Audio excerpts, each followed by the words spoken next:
The learning objective of this video is to help explain the differences and similarities between scientific theory and scientific law. The graphic organizer on this screen includes the information we're going to be going over in more detail in the next few slides.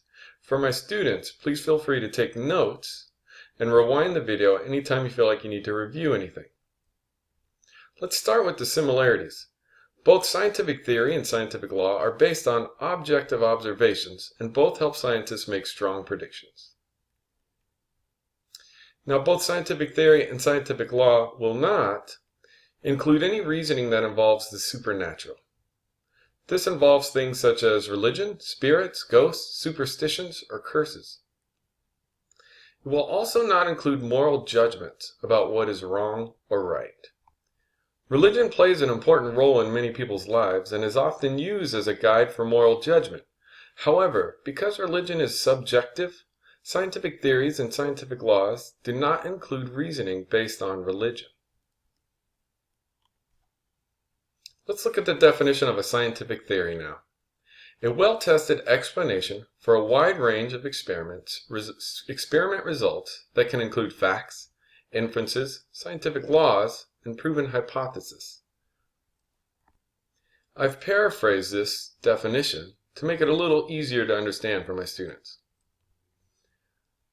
A scientific theory is an explanation that is created only after results from many experiments and lots of reliable evidence has been gathered. It's important to note here that the use of the word theory is used different in science than when we use it in our everyday lives. Outside of science, a sentence that uses the word theory can be replaced with the word guess. An example of a sentence you might hear outside of science is, I have a theory about why my sports team is doing so good right now. In this sentence, you could replace the word theory with guess. I have a guess as to why my sports team is doing so good right now. In science, that's not the case. As we see from the definition on the screen, a theory is well tested and has lots of facts to support it. One example of a scientific theory is the germ theory of disease. This explanation replaced an ancient societal belief that spirits and gods were the cause of a disease. The germ theory, which is well supported by facts, has allowed scientists to help control and treat some diseases. This belief, which has saved countless lives, would not have been possible if we had relied on our old superstitional reasoning. This video clip, shown in real time, shows how quickly bacteria and germs can multiply. Bacteria reproduce very simply and rapidly by doubling their contents and splitting in two.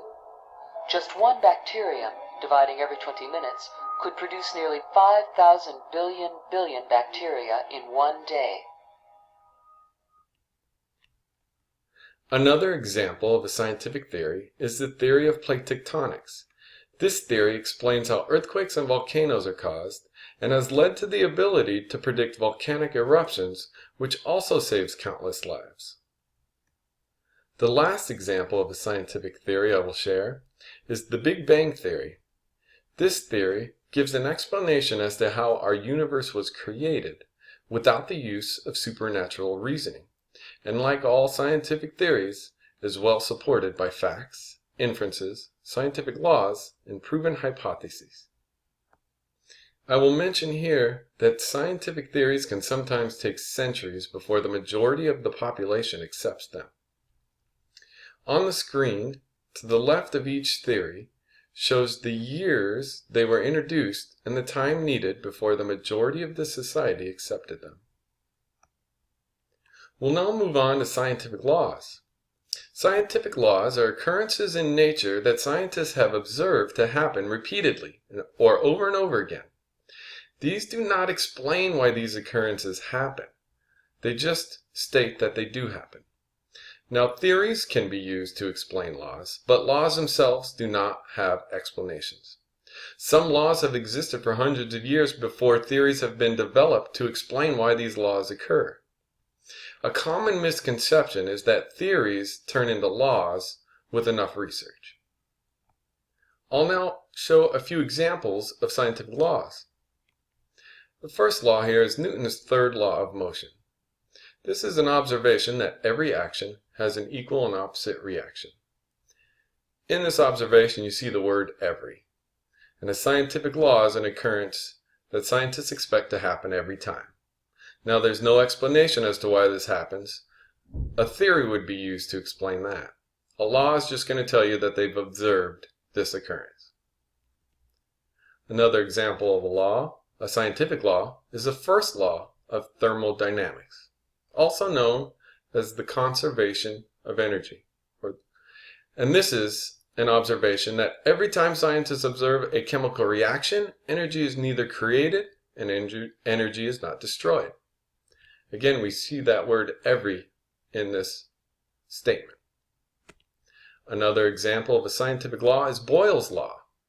Now, this is the observation that every time the temperature of a gas increases, and you can see that from the illustration on the screen, as the gas increases, the volume of the gas increases. Again, something scientists have observed repeatedly, over and over again. No explanation as to why, just an observation that this is occurring. Now that we've covered this information, I would like you to assess yourself. Do you feel like you're a novice and you still are confused on the difference between these two and that you need to go back over this video? If so, that's fine. Do you feel like you're an apprentice? You can kind of explain this information, but you're getting stuck as you explain it?